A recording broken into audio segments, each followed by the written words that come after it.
dan keanggunan Masjid Menara Kudus, terdapat satu cerita yang cukup menarik. Konon, tak banyak penguasa, pejabat, atau politisi, atau orang-orang yang memiliki kekuatan khusus yang mau singgah ke masjid ini atau berziarah ke makam Sang Sunan. Masyarakat luas mengaitkan hal itu dengan cerita rakyat bahwa Sunan Kudus telah memasang Raja Kalacakra di gerbang pintu masuk menuju masjid. Raja itu konon mampu melemahkan semua kekuatan atau daya linui seseorang. Bahkan dipercaya penguasa akan segera kehilangan kekuasaannya jika melewati raja itu. Demikian pula bagi pejabat. Ceritanya bermula dari konflik internal di Kesultanan Demak sepeninggalan raja keduanya, Pati Unus. Penerus takhta berikutnya yaitu Sultan Trenggono tidak sepenuhnya didukung oleh kalangan internal, sehingga terus terjadi gejolak dan pemberontakan. Bahkan terjadi banyak konspirasi untuk menghabisi sejumlah pangeran yang berhak atas tahta. Demi mendapatkan tahta Demak, Hadiwijoyo dan Aryo Penangsang berusaha merebut simpati dari Sang Sunan. Sunan Kudus rupanya menghendaki semua dikembalikan dari nol. Jika ingin mencari solusi dari konflik panas ini, semua harus menanggalkan posisi politik, jabatan, ataupun kekuasaannya masing-masing.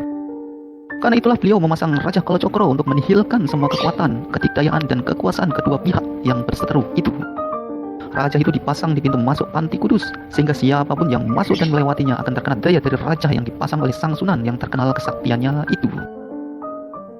Banyak pejabat dan politisi yang kemudian tidak mau ambil resiko setelah datang ke Masjid Menara Kudus, takut akan kehilangan pengaruh dan kekuasaannya. Namun, adanya mitos putus cinta setelah berpacaran di kawasan Muria, ada sebagian muda-mudi yang menjalin kasih berpikir dua kali untuk datang ke sana. Karena banyak masyarakat yang meyakini mitos tersebut benar terjadi. Masyarakat beranggapan jika muda-mudi yang lagi kasmaran berkunjung ke sana, atau berkunjung bersama pacarnya, maka pasangan kekasih tersebut lambat laun akan berpisah alias putus. Wallahu a'lam bishawab. Seperti mitos yang berkembang di Kabupaten Kudus dan Kabupaten Jepara, di mana ada larangan pernikahan antara pria asal Kudus dengan wanita asal Jepara. Sejarah awal mula berkembangnya mitos ini mirip dengan mitos larangan pasangan dari suku Jawa dan suku Sunda untuk menikah.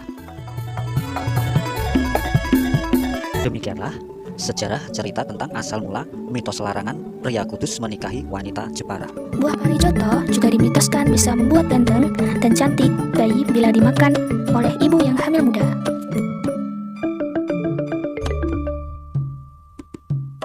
Mitosnya buah ini peninggalan Sunan Muria. Jika dikonsumsi ibu hamil muda, maka anaknya kalau laki-laki akan tampan dan kalau perempuan akan cantik. Penguripan Menara. Air yang diyakini banyu penguripan itu disebut dengan Banyu Tajuk, yang berada di sebelah barat bangunan Tajuk di Komplek Menara Kudus. Banyu Tajuk ini dipercaya masyarakat sebagai media untuk kesembuhan penyakit. Yang paling terkenal, air Tajuk ini adalah untuk memperlancar proses kelahiran. Tahu Mbak itu banyu penguripan itu seperti apa kalau di sini? Ini di bawah menara ini ada sebuah sumur peninggalan Mbah Sunan Kudus. Yang dulu konon itu bisa menghidupkan orang yang sudah meninggal. Cuma yang bisa mungkin Mbah Sunan Kudus zaman dulu.